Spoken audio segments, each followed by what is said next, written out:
British राजनीतिक व्यवस्था में वैसे तो अनेक विशेषताएं हैं, विशिष्टताएं हैं, लेकिन जितना महत्वपूर्ण विशेषता राजा और राजमुकुट का अंतर है, उतना कोई अन्य नहीं।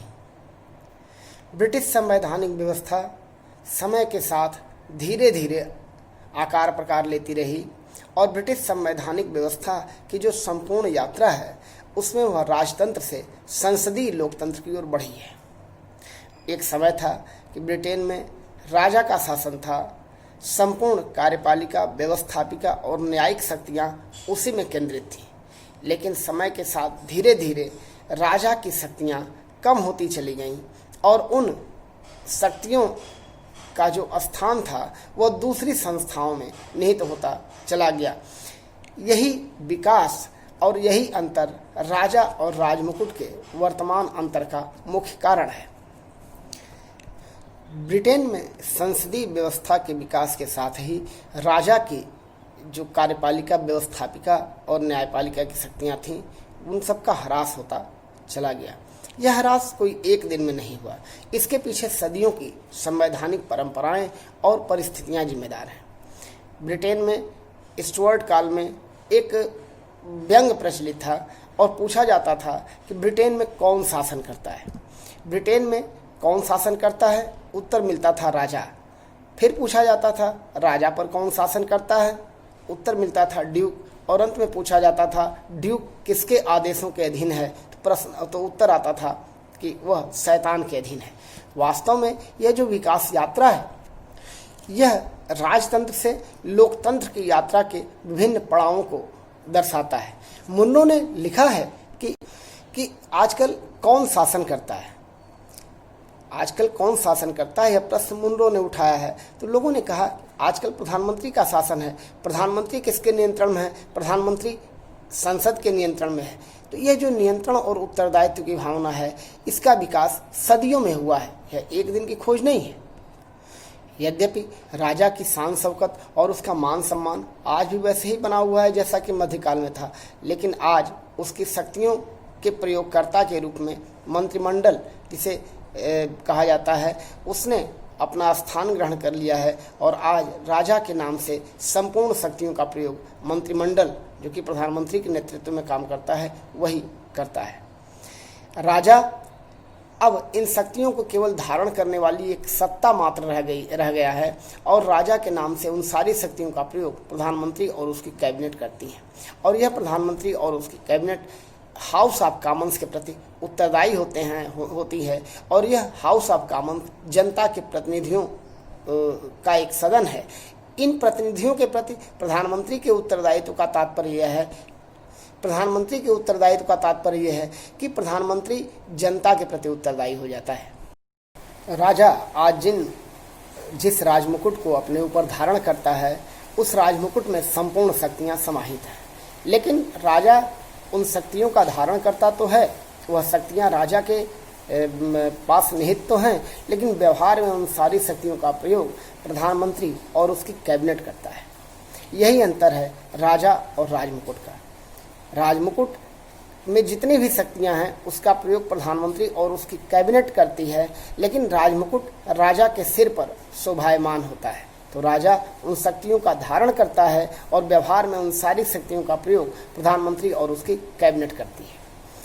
ब्रिटेन में एक कहावत यह भी प्रचलित है कि राजा चिरायु हो, लंबे समय तक राजा जिंदा रहे। लेकिन यह तो शाश्वत सत्य है कि मृत्यु सुनिश्चित है और एक दिन राजा चला जाएगा। लेकिन जिन शक्तियों को वह धारण करता है, वह राजमुकुट में सदैव विद्यमान रहेंगी और एक राजा के जाने के बाद जो दूसरा राजा आएगा और उस राजमुकुट को धारण करेगा, वह सारी शक्तियां उसमें निहित हो जाएंगी। लेकिन फिर भी व्यवहार में उन सारी शक्तियों का प्रयोग वह राजा नहीं करेगा, बल्कि प्रधानमंत्री और उसकी कैबिनेट करेंगी। तो राजा मर्तमान है, उसकी मृत्यु सुनिश्चित है, लेकिन संस्था के रूप में कैबिनेट सदैव बना रहेगा। यही विकास है राजतंत्र से संसदीय लोकतंत्र का। अब एक यहाँ प्रश्न उठता है कि जिन शक्तियों का प्रयोग कैबिनेट करता है या जो शक्तियाँ राजमुकुट में समाहित हैं, उनका स्रोत क्या है, वस्तुतः राजमुकुट की शक्तियों के दो स्रोत हैं, एक परमाधिकार और दूसरा संविधियां। संविधियां उन कानूनों को कहा जाता है जिसे संसद ने समय समय पर बनाया है।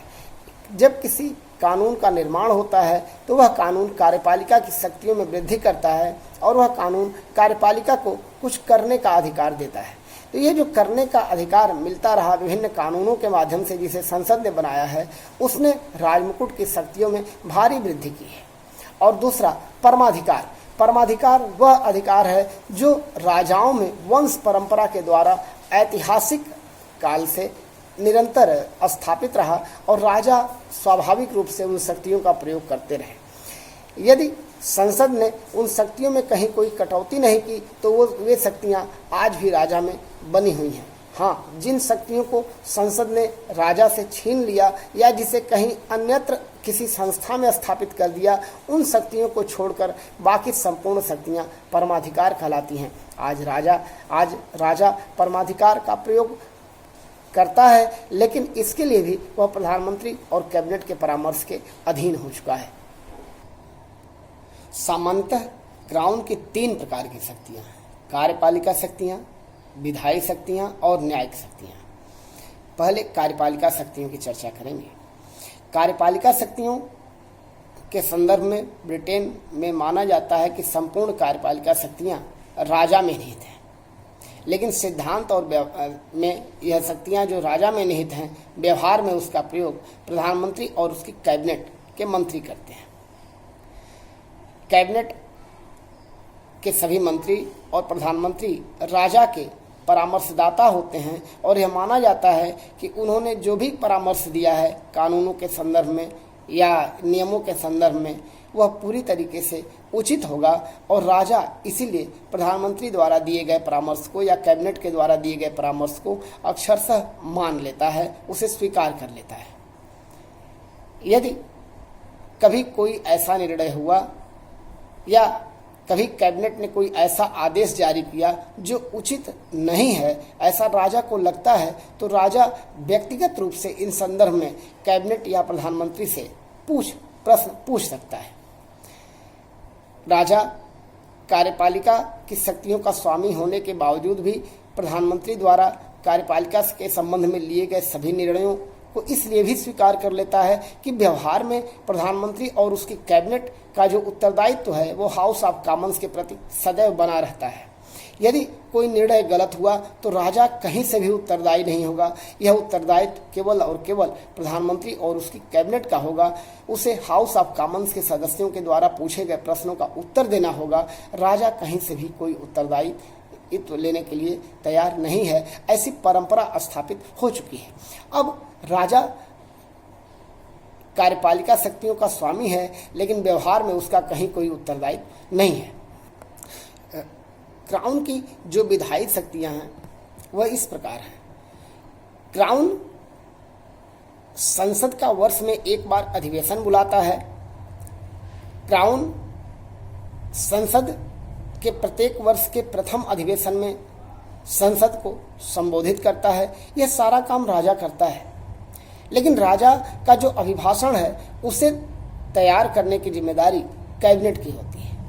वस्तुतः कैबिनेट जो विधेयकों को संसद के दोनों सदनों में रखवाता है, वह विधेयक दोनों सदनों से पारित होने के बाद राजा के यहाँ जाते हैं और राजा के स्वीकृति के उपरांत ही वह विधेयक या वह कानून वास्तव में कानून बन पाता है। राजा विधेयकों को अस्वीकार कर दे, यह परंपरा अब ब्रिटेन में समाप्त हो गई है। वस्तुतः राजा ने यह मान लिया है कि चूंकि संपूर्ण उत्तरदायित्व प्रधानमंत्री और उसकी कैबिनेट का है, इसलिए जो भी विधेयक प्रस्तुत किए जाएं, संसद के दोनों सदनों द्वारा स्वीकार किए जाएं, उसे चुपचाप उसे अपनी सहमति दे देनी है।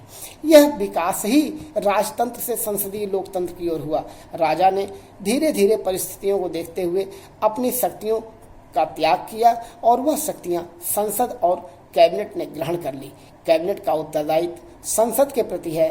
संसद जनता के द्वारा चुनी जाती है, इसलिए प्रकारांतर से प्रधानमंत्री और उसकी कैबिनेट का उत्तरदायित्व जनता के प्रति हो जाता है और यही लोकतांत्रिक आदर्श है। क्राउन के पास न्यायपालिका संबंधी शक्तियां भी हैं। विभिन्न प्रकार के न्यायालयों का संगठन, उसमें न्यायाधीशों की संख्या सुनिश्चित करना, न्यायाधीशों के काम करने के तरीके निर्धारित करना, न्यायाधीशों का वेतन भत्ते का निर्धारण करना और न्यायाधीशों के अधिकारों, उनकी स्वतंत्रताओं को सुनिश्चित करना क्राउन की जिम्मेदारी है। यदि न्यायाधीश अपने पद के दायित्वों का निर्वहन ठीक ढंग से नहीं करते तो फिर संसद के दोनों सदनों की यह जिम्मेदारी है कि वे उसे पद से हटा दें। तो न्यायिक शक्तियाँ व्यवहार में क्राउन के अधीन हैं और क्राउन उन सारी शक्तियों का प्रयोग करता है।